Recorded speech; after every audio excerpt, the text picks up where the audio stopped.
નમસ્કાર દોસ્તો, જય હિન્દ. દોસ્તો, ગઈકાલે આઈપીએલનો ફાઇનલ મેચ આરસીબીની 18 વર્ષો બાદ એ વિક્ટરી જીત થઈ. સમગ્ર દેશવાસીઓ વિરાટ કોહલી અને રોયલ ચેલેન્જર્સ બેંગ્લોરની આ જીતની એક ખુશી મનાવી રહ્યા હતા.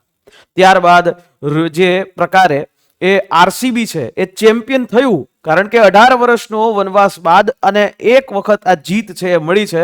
એટલે આ જીત એની વેલ્યુ એ ચોક્કસથી ટીમને હતી, લોકોને પણ હતી. ગઈકાલથી જ એ કર્ણાટકાની અંદર બેંગલુરુ અંતર્ગત બધી જ જગ્યાએ જે છે એ ત્યારે સેલિબ્રેશન એ થઈ રહ્યું હતું, ઉજવણી થઈ રહી હતી. અને ત્યારબાદ આજે બપોર પછી ટીમ એ બેંગલુરુ પહોંચી.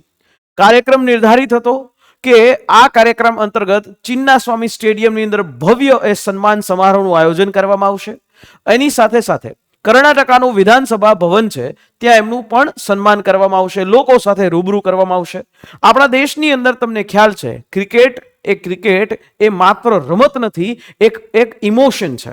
આ ક્રિકેટ કે જે આજે ભારતના 140 કરોડ જનતામાંથી એ લગભગ 120 કરોડ જનતાને એ દરેક વ્યક્તિઓ ક્રિકેટ જોઈ રહ્યા હોય છે. ગઈકાલે ફાઇનલ મેચની અંદર જીઓ હોટસ્ટારની અંદર 60 કરોડથી પણ વધારે લોકો એ લાઈવ જોઈ રહ્યા હતા, બીજા બધા પ્લેટફોર્મથી તો અલગ જ. ત્યારે આ ક્રિકેટને આ ઉત્સાહ પ્રેમી જનતા દ્વારા ખાસ અત્યારે હાલમાં બેંગલુરુ અંતર્ગત ખૂબ દુઃખદ એવી ખબરો છે એ સામે આવી રહી છે. જે પ્રકારે બેંગલુરુની આ વિધાનસભાની અંદર આટલી મોટી ભીડ એ પોતાના ક્રિકેટરને જોવા માટે, પોતાના ક્રિકેટરોને સપોર્ટ કરવા માટે એ ભેગી થઈ હતી.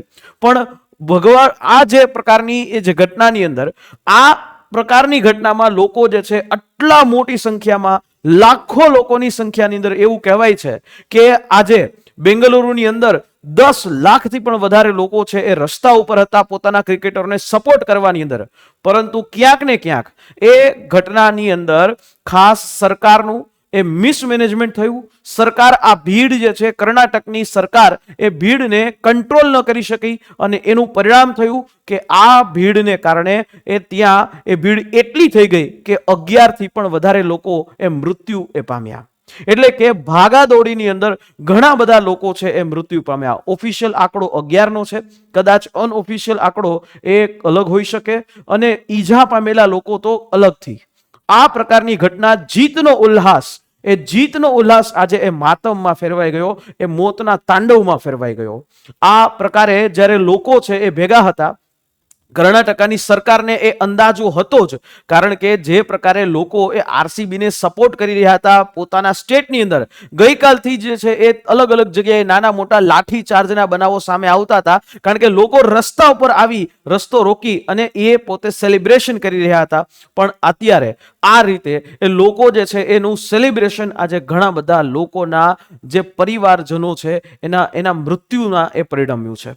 આ એ ઘટના બની છે કે જેની અંદર આ પ્રકારની ઘટનાની અંદર ભાગાદોડી થઈ અને એ ભગદડની અંદર ઘણા બધા લોકો છે ચેપાઈ અને મરી ગયા છે. આ મરી ગયેલા લોકો, એના પરિવાર પ્રત્યે એ આપણી સંવેદના છે અને આ પ્રકારની ઘટના ફરી પાછી ન થવી જોઈએ. પણ અહીંયા તમે શું માનો છો કે આ પ્રકારની ઘટનાની અંદર શું એ કર્ણાટકા સરકારની ભૂલ છે, શું લોકોની ભૂલ છે, કોની ભૂલ છે? કારણ કે લોકોના અહીંયા મરે છે તો સામાન્ય એવા લોકો મરે છે. હીરો એ કોઈ દિવસ મરતા જ નથી. આ બધા જ લોકોને તો સિક્યોરિટી પૂરેપૂરી હતી, પરંતુ જે સામાન્ય લોકો છે એ કીડી મકોડાની જેમ છે એ મરી રહ્યા હોય છે. આવી ઘટના ભારતની અંદર વારંવાર બનતી હોય છે. એ પછી એ કુંભ મેળાની વાત હોય કે પછી એ કર્ણાટકાની હાલની ઘટના, આની પહેલા વૈષ્ણો દેવીની અંદર પણ ઘટના બની હતી. એટલે જ્યાં જ્યાં ભીડભાડવાળી જગ્યાઓ હોય છે તેને મેનેજ કરવી ખૂબ જરૂરી હોય છે. લોકોએ પણ સમજવું પડશે કે આ પ્રકારની ભીડભાડવાળી જગ્યાઓમાં બને તો જવાનું ટાળવું જોઈએ. પણ ત્યાર સોશિયલ મીડિયાના મારફતે ઘણા બધા લોકોએ આ પ્રકારની ઘટના ઉપર પોતાની સંવેદનાઓ પણ વ્યક્ત કરી અને ઘણા બધા લોકોને દોષી ઠેરાવતા હતા કે લોકોએ ત્યાં જ ન જવું જોઈએ. અને કેટલાક ક્રિકેટ પ્રેમી લોકો કે જેના મગજની અંદર બુદ્ધિ જ નથી, એવા લોકો કે જે એવું કહી રહ્યા હતા કે 18 વર્ષે આ કપ આવ્યો તો 18 વર્ષે કપ આવ્યો તો કેટલાક લોકોનું સેક્રિફાઈસ શું ન થઈ શકે? આ પ્રકારની વાતો છે એ સોશિયલ મીડિયાની અંદર લખી રહ્યા હતા. પણ આ ઘટના ખૂબ દુઃખદ છે. આ ઘટનાની અંદર ખુદ કર્ણાટકાના જે સિદ્ધારમૈયા સીએમ અને એના ડેપ્યુટી સીએમ એ બંને લોકો હોસ્પિટલે જઈ મૃતકો અને ઈજાગ્રસ્તોની મુલાકાત લીધી અને સાથે 11 મોતોની અંદર એવું કીધું કે સ્ટેડિયમની બહાર 3 લાખ લોકો પહોંચ્યા. પર આ આંકડો એ ઓફિશિયલી નથી. ઘણા બધા લોકોનો આંકડો છે અલગ અલગ આવે છે. જે ભીડને જોતા એવું લાગે છે કે 10 લાખ લોકો છે એ આજે એ રસ્તા ઉપર હતા અને એની ઘટનાનું પરિણામ થયું કે કર્ણાટકની અંદર ભાગાદોડીની અંદર 11 લોકો એ મોતને ઘાટ ઉતર્યા. પછી રૂટીન એઝ ઇટ ઇઝ કે કોઈ પણ સરકાર દ્વારા જે આ ઘટનાની એક રિપોર્ટ કરવામાં આવે છે, એની માટે એક તપાસ કમિટી બેસાડવામાં આવે છે અને પછી એ હોસ્પિટલમાં જઈ અને આવી રીતે એ સંવેદનાનો વ્યક્ત કરવામાં આવે છે. પરંતુ આ કેવું છે કે ઘોડા છૂટ્યા બાદ એ પછી તબેલાને તાળા મારવા જેવી એ બાબત છે. પરંતુ આ બાબતની અંદરથી પણ આ સરકારશ્રીએ, કર્ણાટકની સરકારે ચોક્કસથી એ તે શીખવું જોશે.